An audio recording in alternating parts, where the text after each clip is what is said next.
Hello, and welcome to Modern Miracles. My name is Tess, and this is episode 8.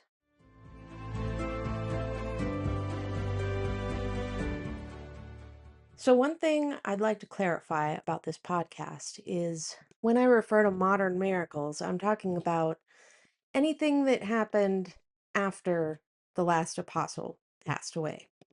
Well, the last of the original 12 apostles passed away. And this is because I've known Protestants who have told me that they believe that miracles don't happen anymore, that stopped with the original apostles. So I kind of wanted to do something to show them all the miracles we do have evidence of. I've always personally believed miracles happen all the time, even before I was Catholic, when I was still a Protestant. So, anyway, there's a little background on that. However, this leaves us with a problem because for most of the time since Jesus, we haven't had any of these modern technologies to, you know, verify or prove that a miracle happened, like DNA or x-rays or things like that. We just didn't have it yet.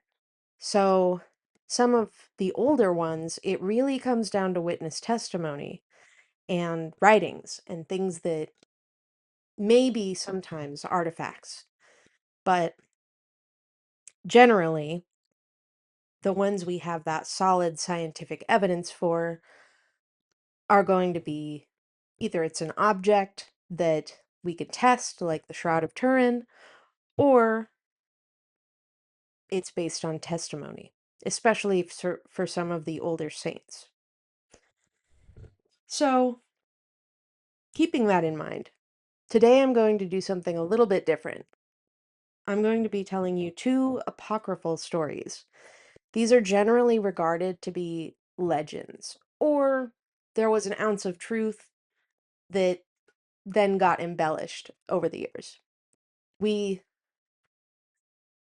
sometimes get so hung up on, well, it needs to be proved, or it needs to be 100% factual. And I just don't think that's the case. So today I'm going to share some of my favorite apocryphal stories or legends that involve miracles.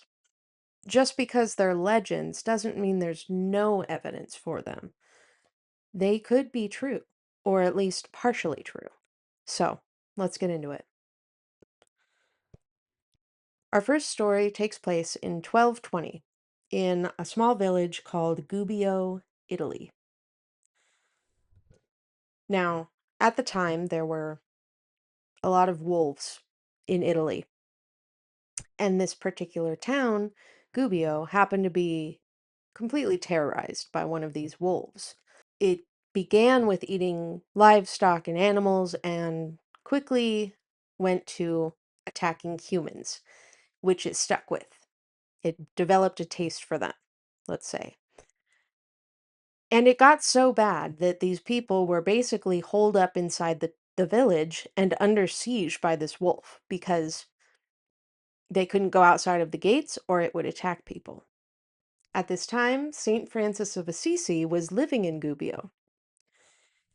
And he decided when they were under siege from this wolf, he was going to put a stop to this, or God was through him.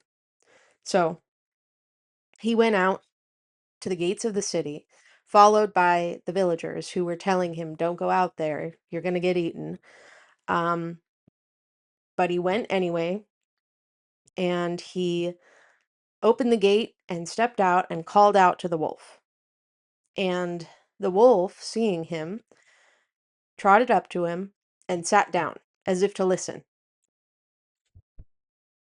The villagers were stunned by that alone, but they waited anxiously a ways back from this so they could still see it and hear it, but not in the line of fire.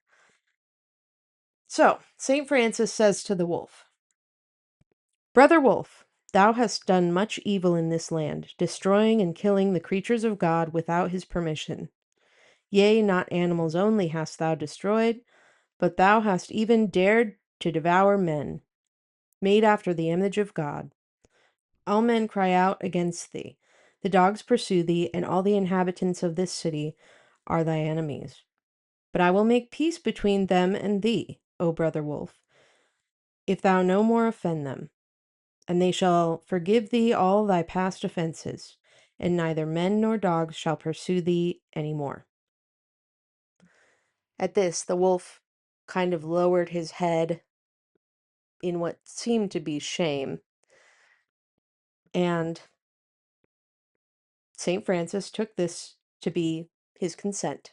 He said, As thou art willing to make this peace, I promise thee that thou shalt be fed every day by the inhabitants of this land, so long as thou shalt live among them. Thou shalt no longer suffer hunger, as it is hunger which has made thee do so much evil. But if I obtain all this for thee, thou must promise, on thy side, never again to attack any animal or any human being. Dost thou make this promise? And the wolf put his paw into the hand of St. Francis as if to give him a handshake.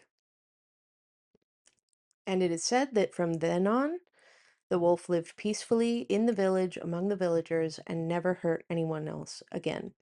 And when he was hungry, he would scratch at the doors of the villagers who would all feed him. This lasted for 2 years when the wolf passed away. The villagers mourned his death, just as they would a beloved hero, and buried him there in the village. Now, I love this story. I just think it's great. And there are a lot of them like this about St. Francis. So it's just one of the many fun ones. But I particularly like this one as the wolf is my favorite animal, and it's just so cute. And it's just so fun, and I think it makes a great story, especially to tell children. But anyway, I would say that the lesson in this is one, that no one is beyond forgiveness. God forgives anyone who comes to him with true repentance. And two, hunger or need can make people and animals act in ways that they normally wouldn't. I think that's something we can take away from this, to have some empathy for people. Not that they should get away with things like that, but that we can understand them a little better. Now, you might be thinking, how could there possibly be any evidence backing this up?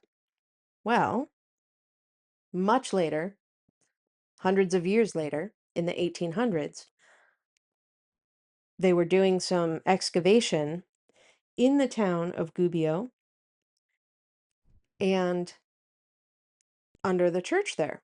And they found a tomb. And in that tomb were the bones of a wolf. It was verified by a veterinarian that this was a wolf and not a dog. And this was a church that had been built there in dedication to St. Francis. So they reburied the wolf where it was. But I just think that's a fun fact that they actually found the wolf. Our second story is about something everybody has heard of, ladybugs. Do you know where they got their name? So, back in the Middle Ages, farmers in Europe were struggling to keep their crops alive because a huge infestation of aphids had taken over and was eating and killing all of their crops. So, in desperation, they prayed to Our Lady, Mary, and asked for her intercession to help them. Suddenly, a swarm of these red beetles with black spots showed up and got rid of the aphids. And these were ladybugs, or at the time they called them Our Lady's beetles. And it is said that the red wings represent Mary, as she was often portrayed wearing red in artwork of the time. The spots on the back are meant to represent the seven sorrows of Our Lady. Over time, the name went from Our Lady's Beetle to Lady Beetle to Ladybug. And that's where it came from. And those are our stories. It's natural to want to think that word of mouth and stories passed down from a long time ago are embellished or didn't happen at all. But I think it's another form of evidence that these stories were passed down for hundreds of years to the point where, at least with ladybugs, it's part of our vernacular. Like, that's what we call them. Now, that alone is not evidence that a miracle actually happened. And the same with the wolf, you know. Just because it was buried there doesn't mean that a miracle happened. But I think it's still worth considering and thinking about because, a lot of the things that happened back then, we don't have anything else as far as evidence. And even in the Bible, it says that Jesus performed many miracles that they didn't write down. I think it's reasonable to assume that some things did happen that we just don't have quite the right amount of information to verify. So that's it for today. I hope you liked this little detour into legends, and let me know if you want to hear more that are like this, or if you have any suggestions, put those in the comments below. Please like and subscribe, and I'll see you next week. Thanks. Bye.